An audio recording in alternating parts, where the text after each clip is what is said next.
Welcome back to the Marvelous Middle Age Podcast. In part 2 of this episode with my sister Megan, we share about how we're navigating parenting older children and the feeling of loss as our kids move on in their lives while discovering or rediscovering our own personal passions and interests. We also check in on our health and well-being in middle age. We'll definitely be covering this topic more in depth in future episodes. But for now, enjoy part 2 of this episode with my sister, Megan Knatz. Really well. Being a 2 and a 7. Yeah, so. I know. And I love that. And people will ask a lot of times, like, which Enneagram types are best together, whether it be in work relationships or personal relationships. And there really isn't. There are types that definitely complement each other a little bit better.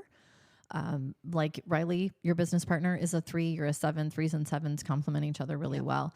But there's no 2 types that are better suited for each other. It just depends on the health of that person. Sure. And are they exhibiting the healthy traits of their type, or are they in stress and not being healthy? So there's really but I think the way we approach things, I think like with work wise, professionally wise, personally, I think works really well. So I'm glad that we are able to do that, because as you said earlier, not every family or relationship, functions that way, especially when you're working together. It can be just the opposite of that. So I'm always really, really grateful. And it never, ever escapes me, especially, now I look at my days and I can create my days as I need to, because of the opportunity that you gave me all those years ago. And now I can have that. And I think about the future and the fact that I have this freedom and this flexibility in my work situation that I never had before. I was always working outside the home in some type of office setting where you had to be there at a certain time and you couldn't leave till a certain time. Now I can have the flexibility that I really, really wanted for a long time. And with kids and stuff, I only have one child, but when he was 9 and I got to spend that summer with him, just doing things and, having fun. And of course, started working, and it's work. I mean, there's work, sure, right? Absolutely. We're busy. But it's easier to craft my day than having to be somewhere 8 to 5 and limitations on my time. And you have some more control. And I think, we're both in the phase now with children where our children are getting older.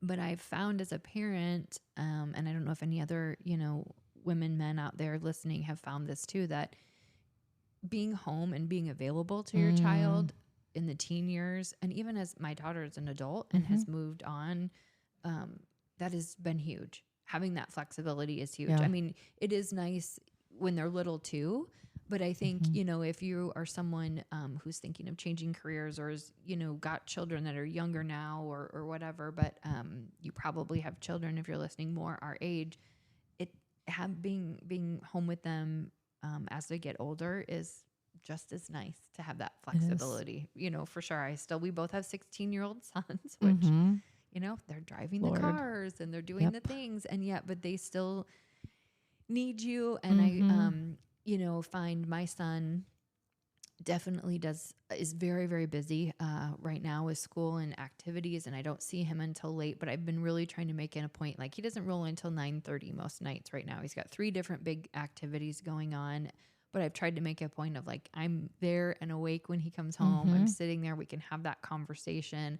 You have much more limited windows of time when they want to converse and talk with you. And, so yeah, raising kids right now in middle age is certainly different, but they still need, mom. They still need that. So I love that we have that ability to be with them. Yeah. When they need us. We've talked too a lot about parenting because we are in the same season of parenting. You have a daughter that's 22, and then our sons are 16. We were pregnant at the same time, and that was really fun. And, I think most people listening will be older, but when you think back to, when they are younger and they need you so much more for just their care, you think how hard it is. Like, it's so draining and hard and exhausting.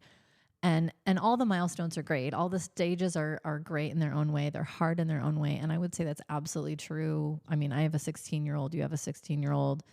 you've been through the teens with your daughter, my niece. And this stage is great in a lot of ways, but it's also really hard. And we've talked about the difficulties of raising teenagers. It's bittersweet to me. And I think like you could probably say this, you know, for your daughter too. Like it's bittersweet because you see them, you know, busy in activities and in things and doing things with friends and hanging out and having, you know, learning to driving cars.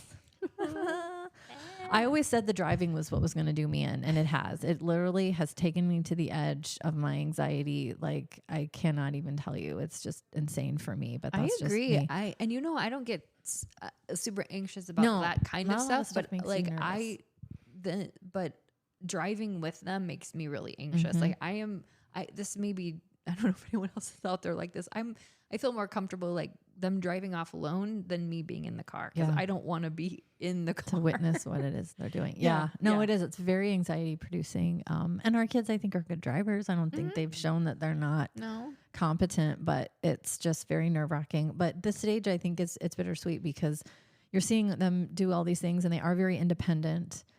And that's kind of the hard part, right? Is that they are independent. And I've really learned, you know, we're talking about the Enneagram and twos, like myself, my biggest thing is I need to be needed. And so in parenting, and that's one of the areas that the Enneagram for me personally has been the most helpful, has been in parenting, but he doesn't need me as much. He still does for sure. No doubt about it. But they don't need you to, you know, fix their meals all the time or, you know, he can do his own laundry now and he doesn't need me in those ways. He needs me in other ways, but some of the needs are more significant. Like it's bigger life challenges and decisions and consequences than when they were a toddler and they just needed their sippy cup in his blankie, you know, like this is big stuff. Yeah. And so it's a different need. There's still the need there. It's just not, it feels harder. And I hate if you have younger kids and you're like, is this ever going to get easier? I just want to say no. Yeah, it doesn't. Sorry. It doesn't get easier. It's just different. Changes. Yeah. And parenting changes. And so it's great in certain ways and really challenging in other ways. And like I said, the outcomes, like now we're thinking about post high school for him, you know, what's that going to look like? And for your son, what that's going to look like. And, you know, so maybe speak to a little bit, because you've been in a real transition with parenting, right? You're now parenting an adult daughter who just took her first job out of college, has moved pretty far away. Yeah. But at the same time, it's awesome. Like the job she got and it's in her field and like, oh my gosh, how awesome is that for a new college graduate, right? But so what has that transition been like for you these last little while? I mean, you know, your daughter's only been moved out for a little bit, but you know, she was in college for 4 years, living not too far away, fortunately.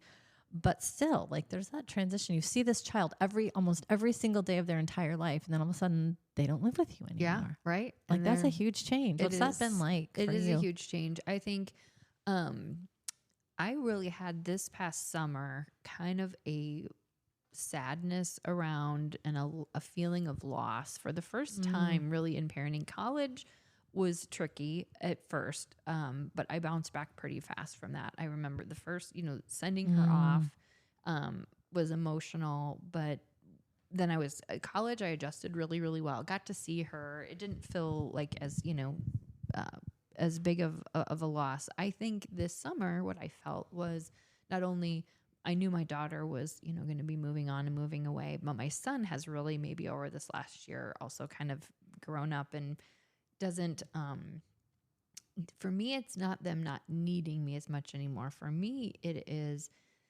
talking about being a 7. I love the fun. Like I love being a mom. I love doing, my kids are my people that, you know, want to do all the fun, crazy activities with me. Do they really though? Yes, they do. Do they really want to do all the fun activities? They do. No, they probably don't. They probably don't. But they're good sports. They've participated, right? But I'm always, again, let's go to the pumpkin patch and do the thing and carve the, you know, pumpkin and ride the horse and do the maze and do the hay rack ride and then make pumpkin bars. Jump in the corner. Yeah.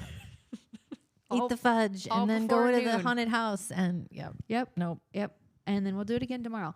And they've been my people that have really been the people that I've done that kind of stuff with. And they are exhibiting more of their own independence and be like, not interested, mom, one. And I'm like, what could you? How dare you? And two, I'm busy with my friends, or I'm moving to Montana. I'm just not going to be here. And I was like, whoa, like, I mean, tears were shed. It was really, really hard. I felt very alone and like kind of lonely. And so I knew that part of my life was changing. So I had to come to terms with that. And now I've got a bunch of new middle school friends. And I'm kidding. Right. Who want to hang out with You found me. other people's kids. I'm taking other people's children. That's called kidnapping. I'm Right. not doing that. But so I really had to analyze, and I thought, so what's changed for me is seeing it as, you know, it's a new phase in their life. When they do move away, the hardest part with Ashton, so she got her dream job, is in a beautiful place. I've been out there to see her twice. What I'm fighting a little bit is like, I want to go be there all the time. Right. Because I just enjoy it. Again, I love being, she's in Big Sky, Montana. For those of you who know that area, Gorgeous. Probably one of the most beautiful places on earth. Absolutely beautiful. I just want to be there because again, it's new, it's fun, it's exciting. And I don't want her to be lonely because I don't like being lonely. Right. You know? So I'm kind of manifesting that onto her, but it's supporting her, being there when I can, supporting her from afar, really helping to guide her, helping her to make her own decisions. I've had to say sometimes, like, you make the choice of what you want to do and you're going to make the right choice. And instead of making decisions for her. Right. And she's doing beautifully. Yeah. So really, really proud of her. And then the other part I've had to kind of transition is say, okay, if you want to be this person that, you know, instead of, you know, always relying on other people to be part of that excitement, what are some things you want to learn and do yourself, or areas you want to grow, or new things you want to try, and you may have to do it on your own. But that actually got me excited because there is this the positive part of being in this stage of parenting. It's like, there's some relief. Like, I can start to discover who I am a little bit more.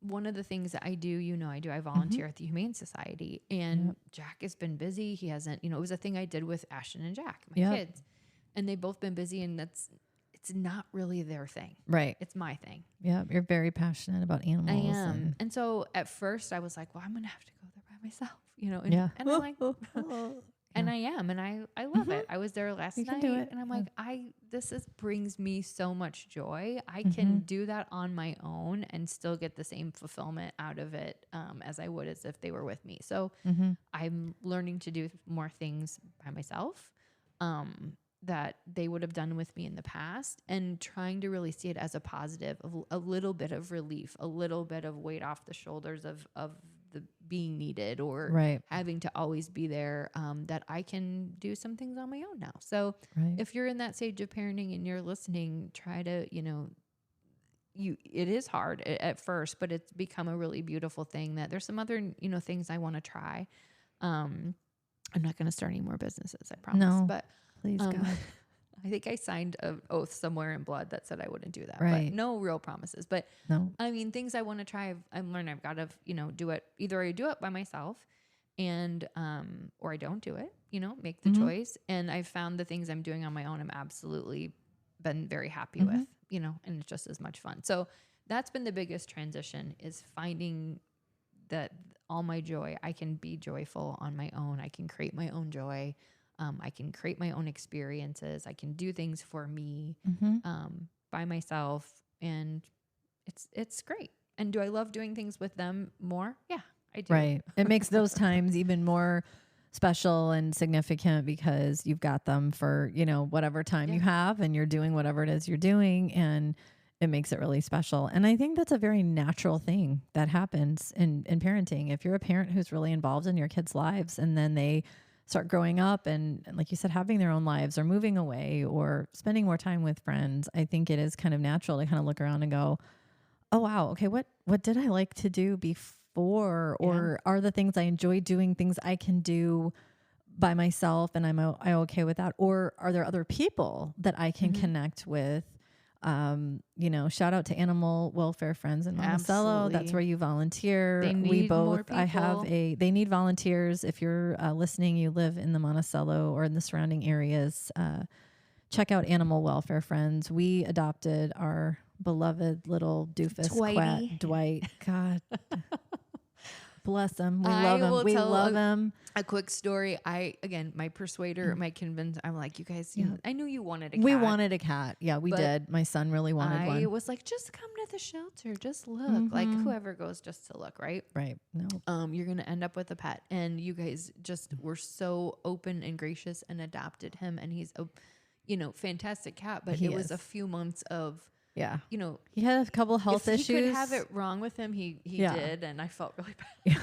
I'm like, what have you done? You encouraged me to adopt this cat. He had some digestive problems. We'll just say it that. I won't get too gory on here, but some digestive issues. He's got skin issues still that we'll probably always deal with him. But he has been such a great addition to our family and for my son, for his mental health. He has been a godsend for my son. Animals are he is just amazing.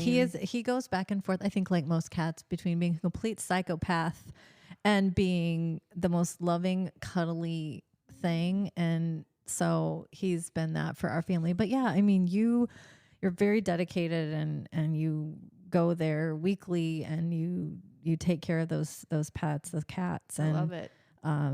Yeah, it's just and you have your own dog and 2 cats as well. And, but yeah, I totally understand what you're saying about trying to figure out things that you enjoy and that you want to spend your time with. And, or is it finding another group of people that have the same interests that you can cultivate relationships with, if that is really important to you. And I think it's true for a lot of parents in this middle stage, this midlife stage. Our kids are growing up, and I know people are having kids later in life, but if you had your kids in your 20s, your 30s, they're growing up and they're in the teenage years or they're in their adult years, parenting adult children. Like you said, I mean, you have an older child, but she still needs you for things. You're still parenting her and will always parent her.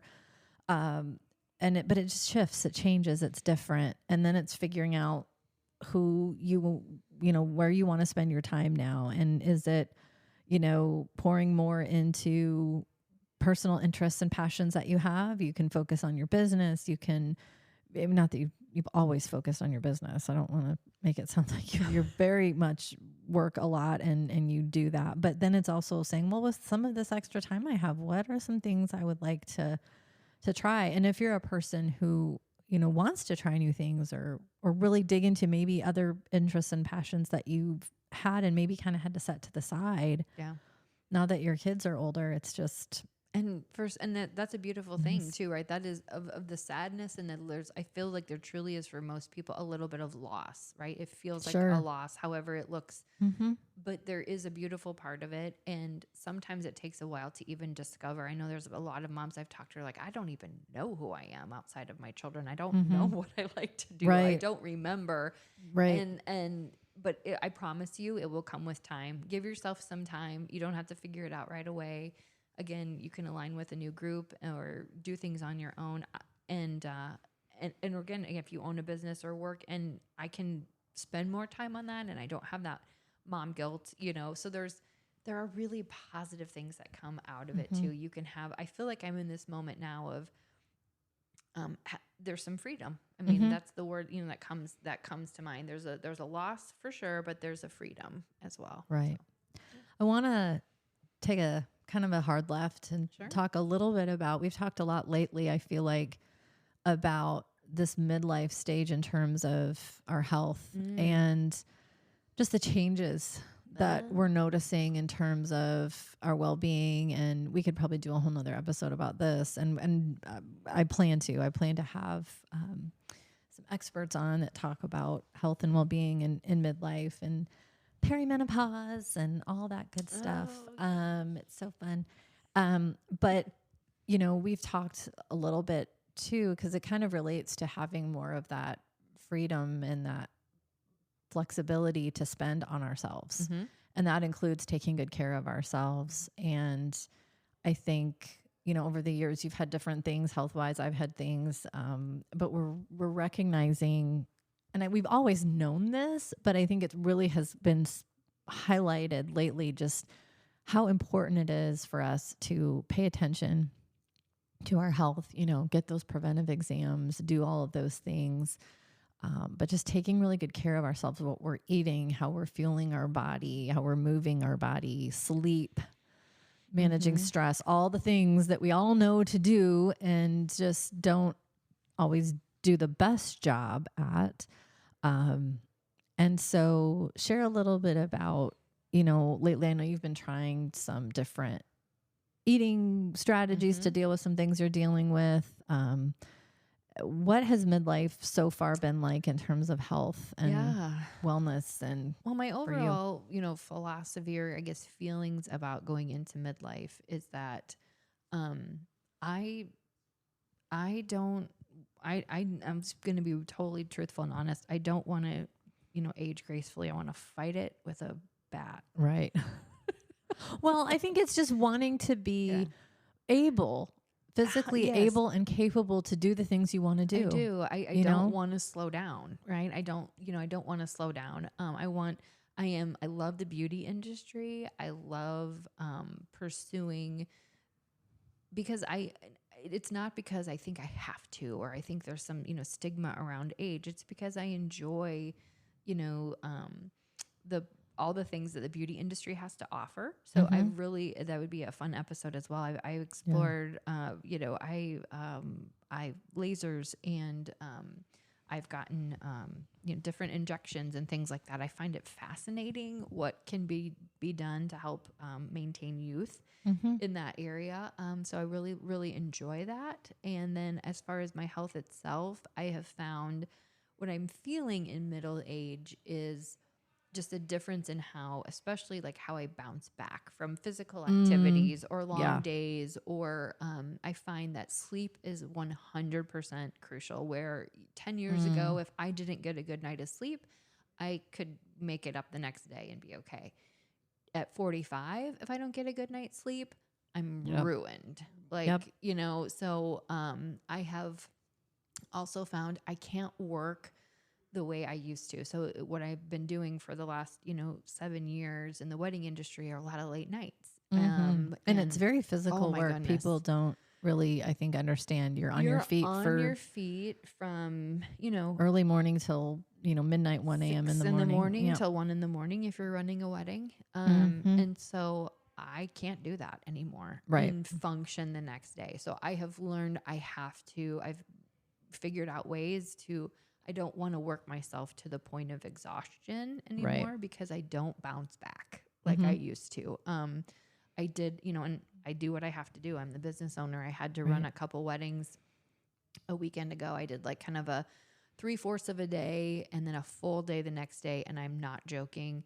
It took me like 3 days to rebound from it. Right. So I am learning that I can't, sleep is my number one priority. And I struggle with sleep. I have a very active mind that sometimes has a hard time going to sleep, or, if I wake up in the middle of the night, I'm in trouble if I start thinking about things. So sleep is something I'm working on, knowing I can't probably keep up and work myself to the point of exhaustion. I just know that. So I'm changing some things about how I run my business, what I do, so that, like for example, yesterday, I did my first group tour, which I normally do individual tours for clients. We get a lot of tour requests. They're exhausting. They take me about an hour and a half per couple.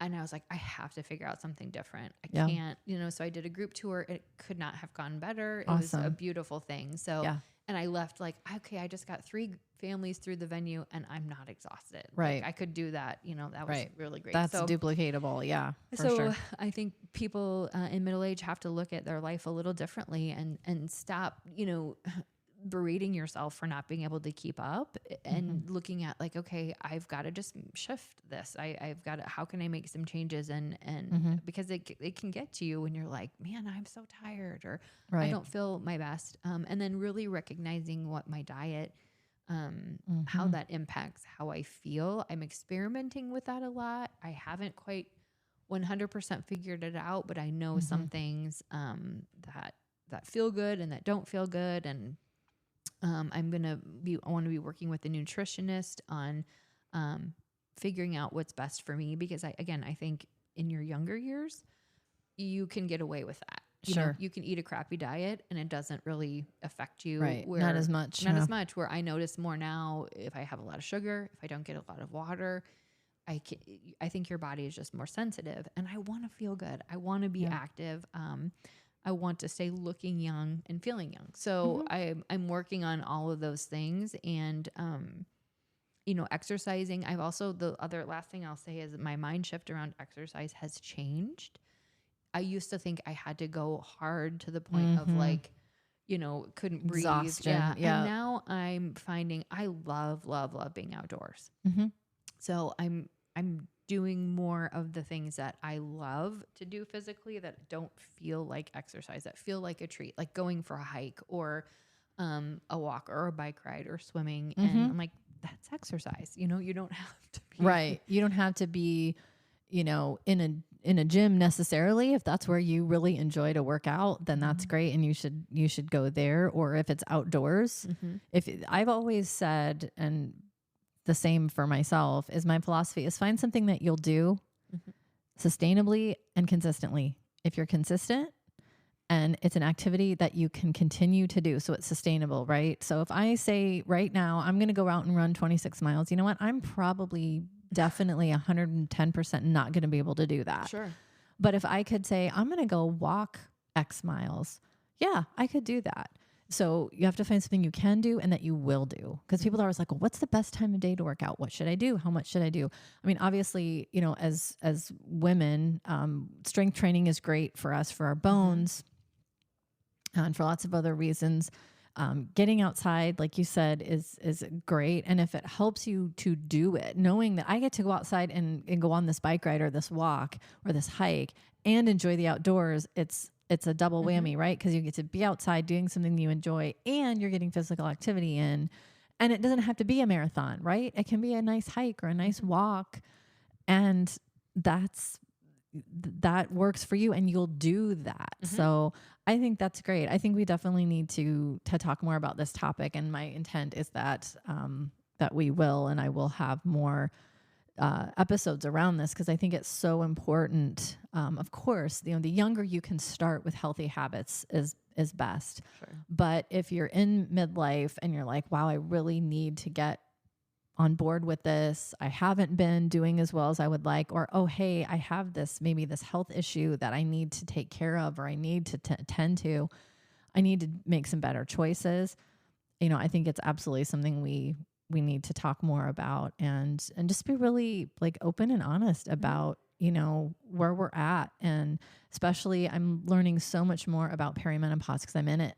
I'm totally in it. There's symptoms. I know both of us, we have talked about different things we've had, and we're like, are we going crazy, or is this real, or what's actually happening? And I'm learning now it's all like perimenopause. Like we've talked about brain fog a lot. Yeah. Having a hard time sometimes mentally. And it's like, yeah, that's a symptom of perimenopause. And, there's so many, I've been just kind of absorbing a lot of information about that particular topic, just because I'm in it, but also for this podcast. And it's just incredible what information is out there that is inaccurate, that is not helpful. Right. And so more to come on that. So stay tuned to the podcast for that. If you're looking for a great starting point, if you're in midlife, you need to follow Dr. Mary Claire Haver. She wrote the book, The Galveston Diet.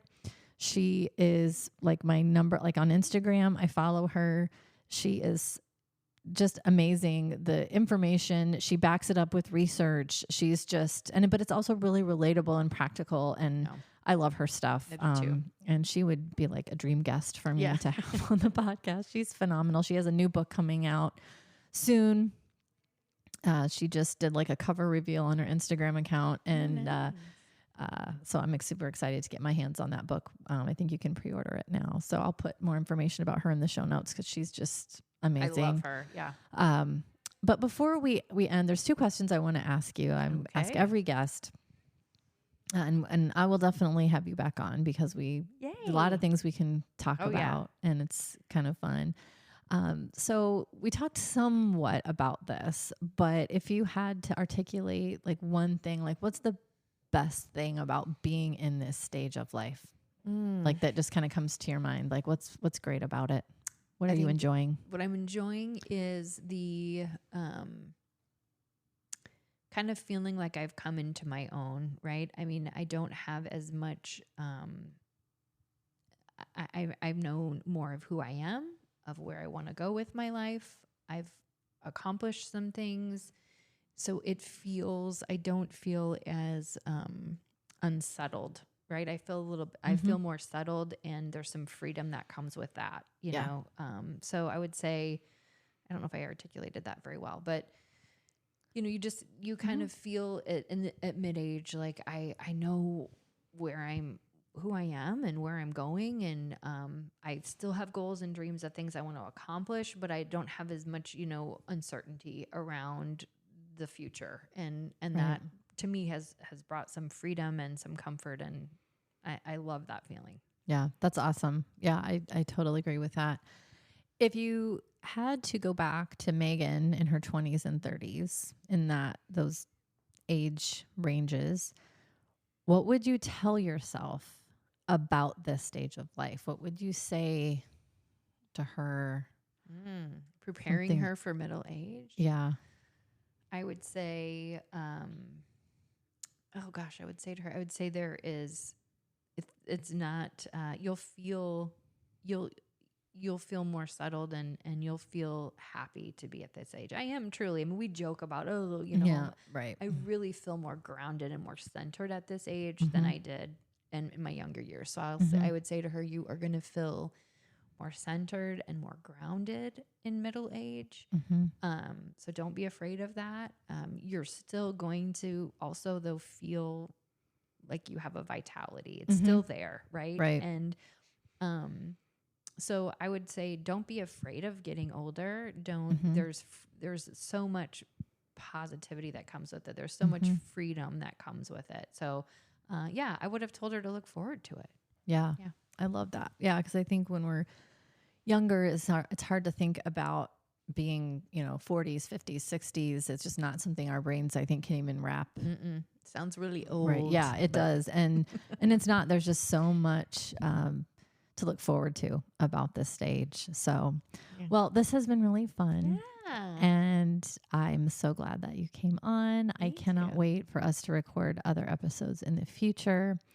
But thanks again for being on the podcast. Thank you for having me. I would love to come back. This is a lot of fun. Absolutely. Well, thanks everyone for listening. And we hope you enjoy this episode of the Marvelous Middle Age Podcast. If you're enjoying the podcast, please follow the show to make sure the latest episode is on your podcast feed each week. I would greatly appreciate a rating and a 5-star review on the podcast platform you're listening on. It helps others to find the show. If there are topics you'd like to have discussed on the show, please email me at themarvelousmiddleagepodcast@gmail.com. The Marvelous Middle Age Podcast is produced by Riley Mullane and is part of the Ananellis Studios Network.